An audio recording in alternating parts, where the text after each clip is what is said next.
नमस्कार, मैं राजेश यदुवंशी। उत्तर प्रदेश का जौनपुर जिला ऋषि जमदग्नि की तपोभूमि। इस तपोभूमि से लगभग 25 किलोमीटर दूरी पर बाबा सोहनदास का एक मंदिर है, जहां आपको हम दिखाएंगे। बाबा के एक तपस्वी बाबा थे, बाबा सोहनदास, जो कि यदुकुल में जन्म लिए थे। बाबा लोगों का उद्धार भी करते थे। अगर गांव में किसी प्रकार की समस्याएं आती थी तो बाबा लोगों का उद्धार करते थे, उस समस्या से लोगों को निजात भी दिलाते थे। जैसे कहा जाता था पहले बड़ी बड़ी बीमारियां आती थी गांव में, उसको अगर बाबा के पास लोग आते थे उसका भी निजात बाबा देते थे। आइए आपको ले चलते हैं बाबा को तपोस्थली।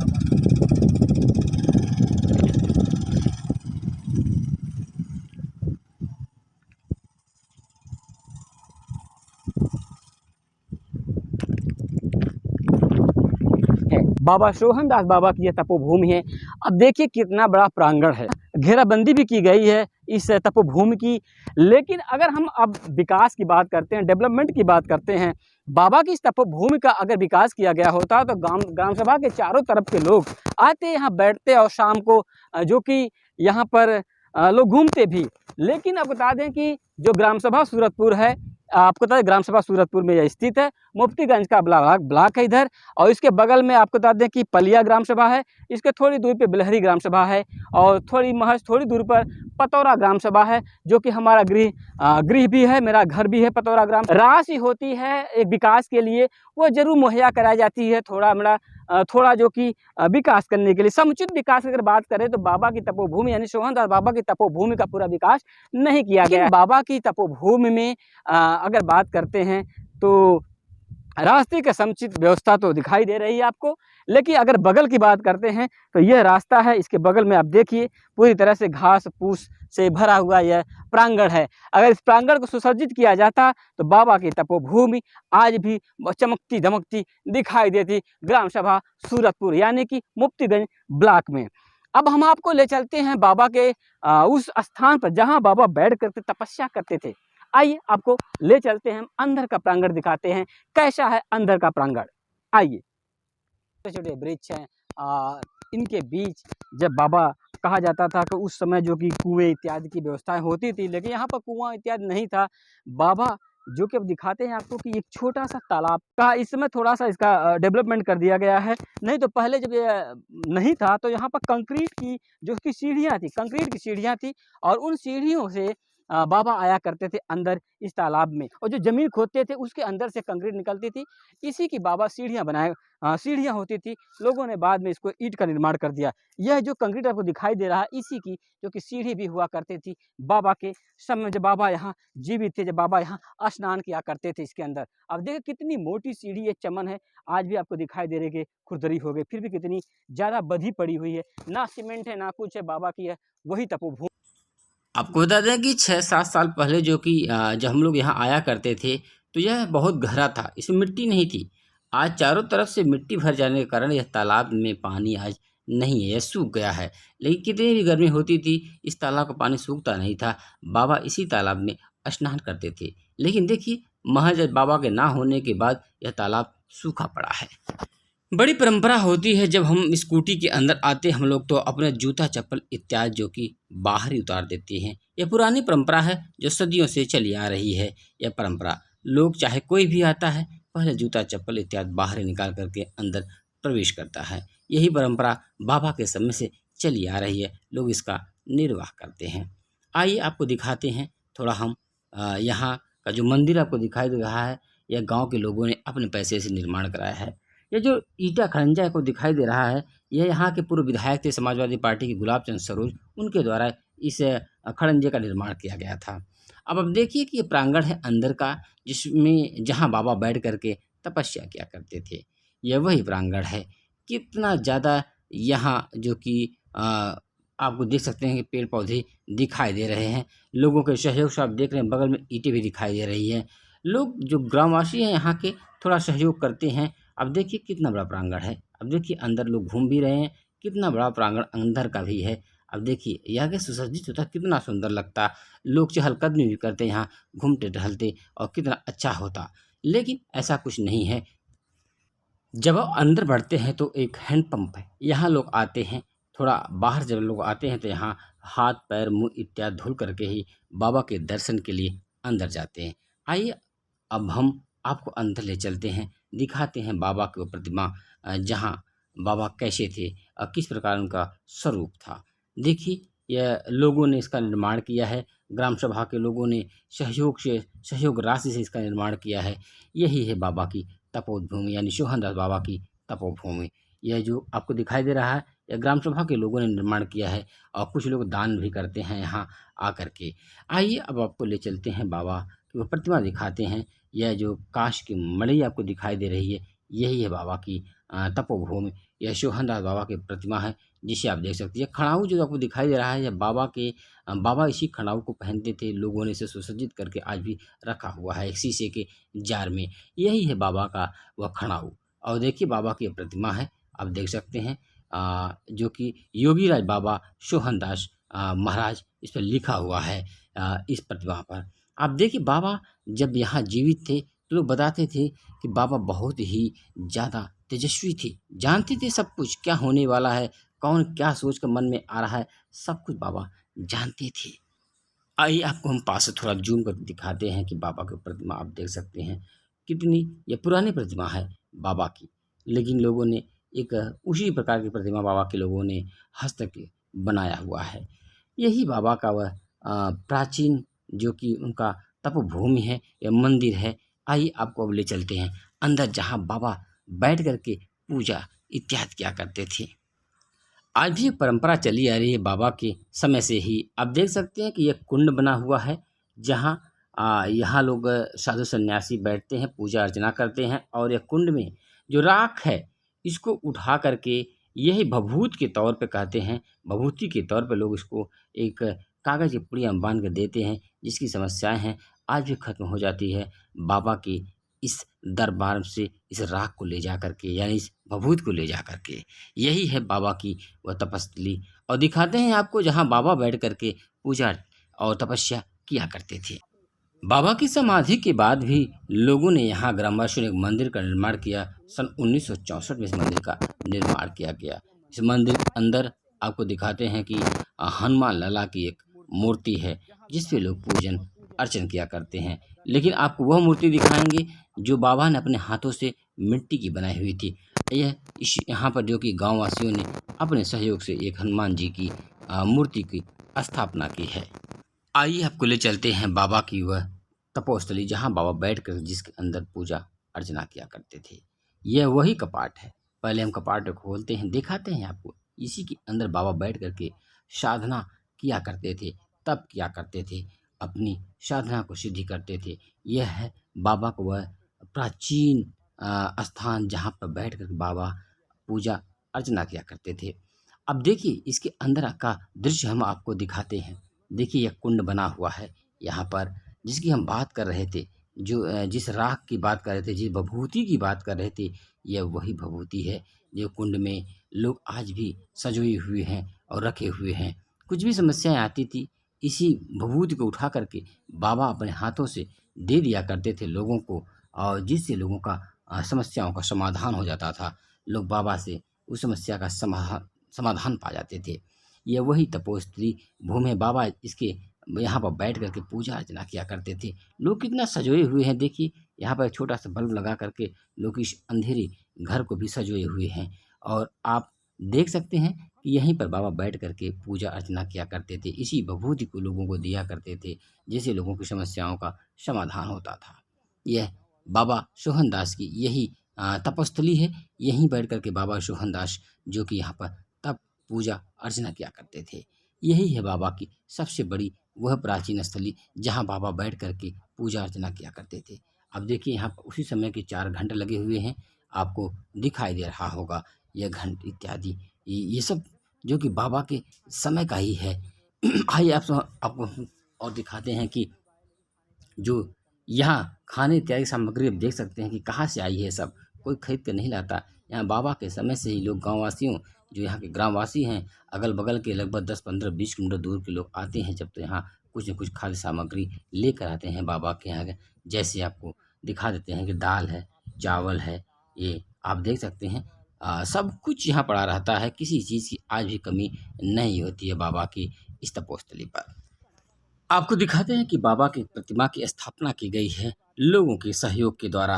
आप देख सकते हैं बाबा सोहनदास की यह प्रतिमा का जो कि अनावरण लोगों ने यानी ग्राम सभा के लोग जो इर्द-गिर्द की ग्राम सभा है वहाँ के लोग उपस्थित होते थे और वहाँ से चंदा इत्यादि एकत्रित करके इस प्रतिमा की स्थापना की थी। यह है बाबा सोहनदास की वह प्रतिमा जो लोगों ने अंगीकृत किया है, बनाया हुआ है और यहाँ पर स्थापना भी की है। अब यही है बाबा सोहनदास की प्रतिमा जिसे लोगों ने अपने पैसे चंदे इत्यादि से एकत्रित करके बनाया है। देख सकते हैं कि छोटे से बच्चे भी यहाँ पूजा अर्चना करने आते हैं, दर्शन करने आते हैं। बड़ी मान्यता है इसे गाँव के अगल-बगल लोग जो कि आस-पास के हैं, यहाँ आते हैं, साधना, पूजा अर्चना और धूप अगरबत्ती इत्यादि चढ़ा करके यहाँ जाते हैं। बाबा के हाथों एक हनुमान लाला की मूर्ति की स्थापना की गई थी। यह लोगों को जब पता चला कि बाबा अपने ही हाथों से एक मूर्ति बनाए हुए हैं, तो लोग बहुत ज़्यादा प्रभावित हुए और यहाँ आए और देखे। आइए आपको दिखाते हैं वह मूर्ति। आखिर वह मूर्ति है किसकी, यह भी आप चकित हो जाएँगे सुन कर के। ये जो मंदिर दिखाई दे रहा है आपको बहुत ही सुंदर दिखाई दे रहा है, पर बताते हैं आपको हम मूर्ति के विषय में। ये जो मूर्ति हनुमान लाला जी की दिखाई दे रही है, यह जब बाबा जीवित थे यानी बाबा की मृत्यु सन 1952 में हुई थी। आज़ादी के महज 4 साल बाद बाबा की मृत्यु हुई थी, 4-5 साल बाद। यह जो मूर्ति आपको दिखाई दे रही है पूरी की पूरी हनुमान लाला की मूर्ति है, मिट्टी की है। यह जो बगल का स्थान दिखाई दे रहा है, ग्रामवासियों को जो पता चला तो इसके चारों तरफ जो कि उन लोगों ने संगमरमर पत्थर इत्यादि लगाकर इसकी सुरक्षा कर दी। एक यहाँ पर जो कि मंदिर का निर्माण कर दिया। लेकिन यह मूर्ति जो आपको दिखाई दे रही है, आप लोग आते हैं यहाँ पर तिलक इत्यादि भी लगाते हैं। यह मूर्ति जो दिखाई दे रही है ये पूरी की पूरी मूर्ति मिट्टी का है। इसके चारों तरफ का जो भाग है यह लोगों ने सीमेंट इत्यादि से बनाया हुआ है। लेकिन ये मूर्ति की अगर बात करते हैं तो यह मूर्ति पूरी तरह जो कि मिट्टी की बाबा के हाथों के द्वारा ही बनाई हुई है। आज भी हनुमान लला की यह मूर्ति बाबा ने अपने हाथों से स्वयं बनाई थी। यही है बाबा के हाथ की वह मूर्ति जहाँ बाबा पूजा अर्चना इत्यादि किया करते थे। आइए आपको ले चलते हैं बाबा के विषय में थोड़ा जानते हैं। बाबा सोहनदास बाबा के कुल के ही जन्मे हुए यहाँ पर लोग उपस्थित हैं और भी साधु सन्यासी हैं, लेकिन बाबा के जो कुल के हैं उनसे जानते हैं बाबा के विषय में। बाबा सोहनदास के ही कुल से जन्मे हुए हैं और इन्हीं से जानते हैं कि बाबा के विषय में कितना जानते हैं। आइए जानते हैं। घूम है बाबा यहाँ रहते थे, जंगल था और जंगल के अंदर कम से कम महीनों 1.5 महीनों के बाद ऐसा पता चला। उसके बाद फिर गांव वाले आके मंडई डाल के उनको व्यवस्थित किया और बाबा जी का 1 महीने बाद कैसे पता लगा? क्यों बाबा 1 महीने बाद है? क्या बात हुई कि बाबा यहाँ घर छोड़ के 1 महीने तक यहाँ तपस्या नहीं किया करते थे? बात क्या थी? बात ये थी, घर से कोई नाराजगी थी, प्रॉब्लम था, इसलिए वो अपना निकल पड़े। 14 वर्ष की उम्र में अपना जाके चले गए अयोध्या से 35 साल के बाद रिटर्न हुए। 35 साल बाद अयोध्या से रिटर्न होके और गांव में आके पूजा की। आकर के बाबा ने अपने जो की पूजा अर्चना शुरू कर दी। आप भी थोड़ा आराम से आप बैठिए, बाबा के विषय में तो जो कि बाबा यहाँ करने लगे यहाँ पे, तो गांव वालों ने मना तो नहीं किया? गांव वालों ने त्रास दिया, लेकिन फिर भी बाबा चुप के अपना तपस्या करते करते जानकार हो गए, ज्ञानी थे, ज्ञान की वजह से सबको दबाव था। लेकिन गांव वाले क्यों बाबा के विषय में ऐसे दबाव करते थे? क्या जमीन को लेकर या ऐसे? वो गांव के बाबा तो तपस्वी थी, लेकिन उनके विषय में लोग क्यों इस प्रकार की बातें किया करते थे? क्या लोग जानते नहीं थे कि बाबा लगभग 35 साल बाद अयोध्या से लौटे हैं, तो इस प्रकार उनके साथ व्यवहार क्यों किया जाए? गांव में अगर साधु सन्यासी आते हैं तो लोगों का और मान सम्मान बढ़ जाता है।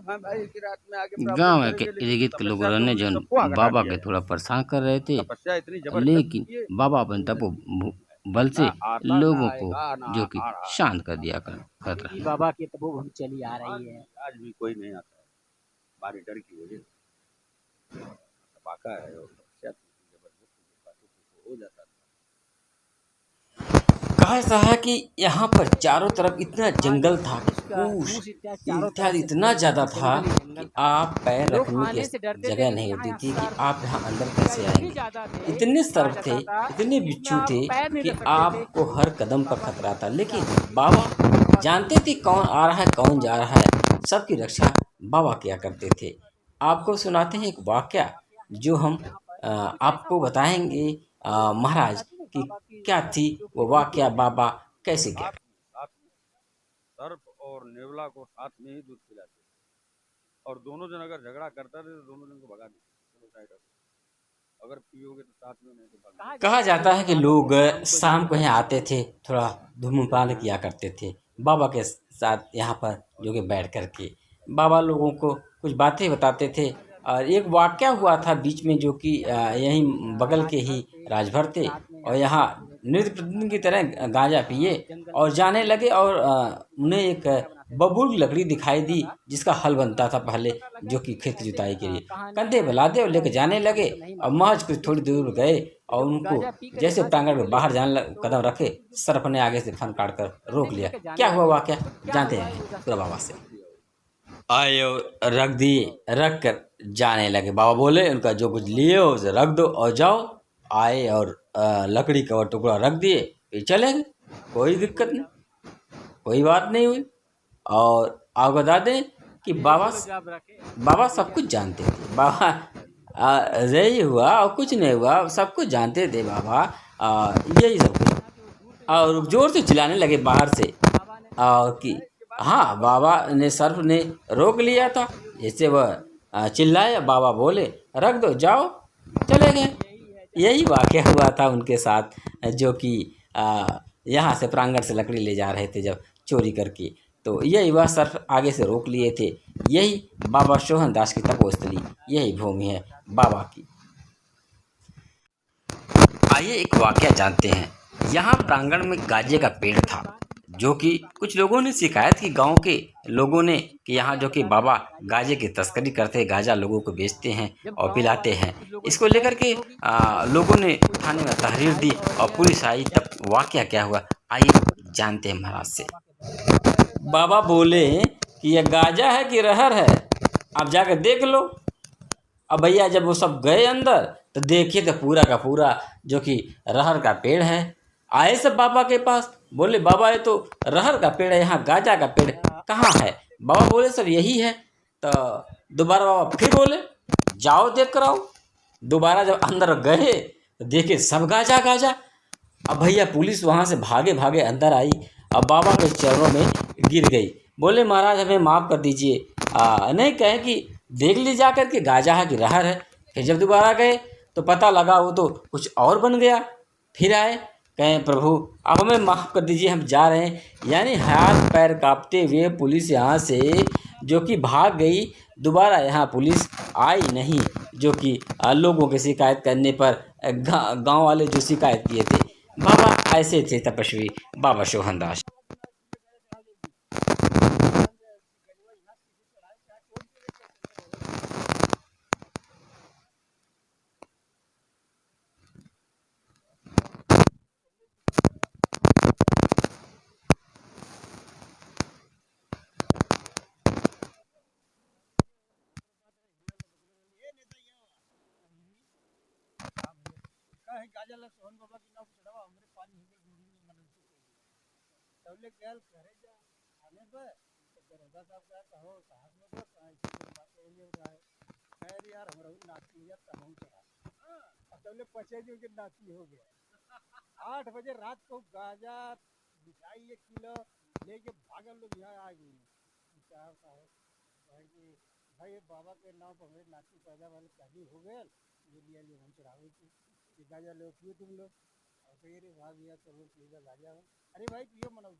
देखिए बाबा की विषय में आपकी थी जो चीज़ें हैं ना, जो कहते हैं लोगों जो बातें होती है वो इतिहास के पन्नों में कुछ है, कुछ लोगों की जुबान पर होती है, किसी के दिलो दिमाग पर होती है, लेकिन लोग पता नहीं चलता चीज़ें क्या है, बातें कुछ भी पता नहीं। लेकिन आप बताइए सोहन दास बाबा इतने तपस्वी थे, ये बातें कौन जानता था? अगर ये लोग 10 साल 20 साल 25 साल बाद नहीं रहते हैं, अब नहीं रहेंगे तो कौन जानेगा, कौन इतिहास जानेगा?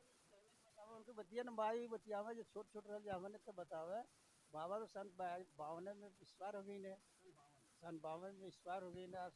अंग्रेज आज़ादी के बाद यानी लगभग 47 में आज़ादी मिली, 4 साल बाद आज़ादी के बाद, देश की आज़ादी के महज 4 साल बाद सोहनदास बाबा की मृत्यु की समाधि ले लिए। यह कहा जाता है कि बाबा अपनी मृत्यु भी जानते थे और उनके मृत्यु के विषय में आइए हम पूछते हैं। ये कहे थे गांव के मैनेजर ये रहना उनसे कहना कि ये हो हमारे तो चोला बदलने वाला है भैया कहाँ खिलाएंगे बहुत चोला बदलना समझिए क्या होता है, यह भी आपको बता दें कि चोला बदलने का मतलब कि इस मोह माया के संसार से मुक्ति लेना, यही होता है चोला बदलना। तो चोला बदलने में 4 दिन एकदम सांस वास रोक लेना उसके बाद सब घबराया, तब जान गए कि नहीं हमारे मरने पे ऐसे व्यवस्था लोग करी है। तब जो है ना बाबा का प्राण चोला छूटल, तब अर्थात बाँस कट के आयल और मंजूसा वाला खतौली की नहीं वही बाबा के बैठने ले गई से बनारस बाबा के बैठने गई जब बैठे जब जब गंगा में बीचे धारा नाई पे ले जाके लोग जल समाधि देवे लगे ना गंगा समाधि माँ गंगा में अपने सर्व को बाबा ने नीचा किया। यहाँ कहते हैं कि जब बाबा के लोग यानी जब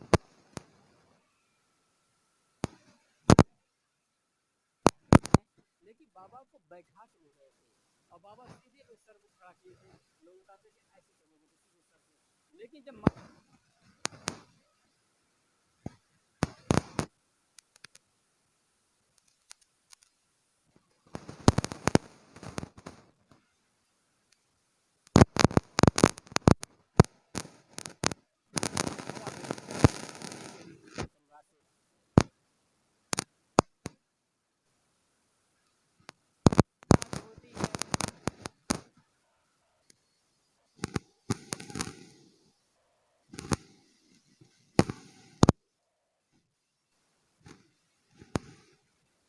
जल समाधि आज के दौर में तो ऐसे कहा जाए ऐसे कोई तपस्वी हमें नहीं लगता है जो अपने मृत्यु के विषय में जानता हो। बाबा इतना जानते थे कि हमें जल समाधि लेनी है, लोगों ने उनकी जो इच्छा थी उसको पूरा भी किया। आइए कुछ बातें और भी करते हैं बाबा के विषय में।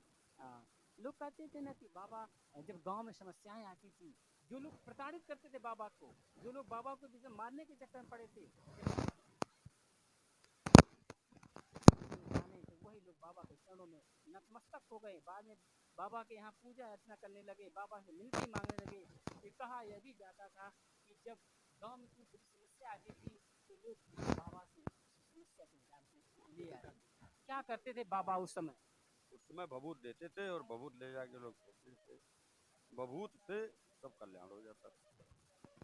ना लगी भैंस ना लगे अब तू बाबा के कोई चढ़ावा लगे ये बाबा ना लगे तो मर गई तुरंत बहुत जब खिया देवा लगी लोग चाहे भूत रहे चाहे नजर रहे सब भाग गए बुझला लिया कि कल जाए भाई तो दू लिया तो लिया कि हुआ तो बाबर देखिए बाबा जी की जो हम आपको दिखा रहे थे ना, जो भभूत होती जो राख होती थी उसी के लोग बाबा पहले भी लोग अपने हाथों से दिया करते हैं समस्याओं के लिए। लेकिन आज भी वही मान्यता चली आ रही है गांव में भी कि किसी की पशु अगर दूध नहीं दे रही है, कोई समस्या है घर में किसी को, तो लोग उसी राख को ले जाकर उस व्यक्ति इत्यादि को लगाते हैं, उसके बाद उसको आराम मिल जाता है। कहा जाता है जो पशु दूध नहीं देती है और परेशान होते हैं लोग यहाँ आते हैं मन्नतें करते हैं बाबा से और बाद में वो पशु दूध देना चालू कर देती है। तो ज़्यादा नहीं थोड़ा सा दूध लाते हैं और शंकर जी के स्थान पर वो पिंडी पे लोग जो कि उसे चढ़ा देते हैं। आइए और भी जानते हैं बाबा के विषय में बातें। एक आदमी पतरही का हुआ खानपुर के खानपुर के वो आदमी जियत ना रहे उनका लड़का तो वो लेके आई ये बाबा ये हमारे एक का लड़का है जी जात में हेरत में है तो वो मुँगा लड़का लेके यहाँ आई नहीं बाबा मरा हुआ लड़का हाँ सुता दे क्यों ऐसा हो रहा था बार बार? उनके कहा हो गया वो लिए चली लेके आई नहीं तो वो जी गए तो उसका नाम श्री गुरु चरण उसका नाम रखल गया बाबा ये जैसे कहना श्री गुरु चरण सरोज बस अपने ताका होकर लगल एकरे बाद जी गलवा अभी भी हमारे ऊपर को गलो हवे न लड़का मास्टर रामकरण वाले स्कूल में सब पढ़ावे टीचर में हमें नहीं भंडारा वाला बाकी अभी भी जिंदा है। ही जिंदा है। तो हमें तो बाबा को जीवले हमें कोई डर का होई। देखिए बाबा के जो कि अब देखिए बाबा के यहाँ लोग आते हैं, मन्नतें मानते हैं। आपने क्या मन्नतें मानी थी बाबा से? आइए, आइए। क्या मन्नतें थी आपकी बाबा से? वो आज माता जी बाइक ली है इसके उपलक्ष्य में। अच्छा, बाबा आपने के यहाँ नौकरी में थोड़ा बरकत हुआ, पैसा आए घर में, तो गाड़ी आपने लिया, इसलिए बाबा के यहाँ आपने प्रसाद चढ़ाया। आप देखिए बाबा के यहाँ इन्होंने प्रसाद भी चढ़ाया है और लोगों को भेज भी दी। यही भी बाबा की तपोभूमि है। आप लोग जो कहते हैं ना कि लोग सबसे बड़ी बात होती है, मन्नतें बाबा के समय में पूरी होती थी। आज भी लोग श्रद्धा भाव से बाबा के यहाँ आते ही हैं। तो लड्डू है, लोगों को प्रसाद के तौर पे खाते भी हैं। आइए कुछ और बातें करते हैं। कहा जाता है ना कि हम अगर कुछ बातों को कहेंगे तो लोग मानेंगे। सोचिए कि आज भी बाबा के द्वारा जिंदा की वजह से आज भी देखिए यहाँ जो शांति रहती है 50 पर दूर आज भी जिंदा है। और जब यहाँ भंडारा का आयोजन किया जाता है, बाबा भंडारे का आयोजन कब किया जाता है? ये साल 24 जुलाई को 24 जुलाई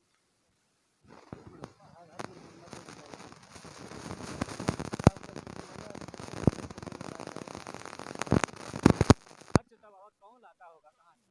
आदमी खिलाई ला तो कहाँ से आते हैं?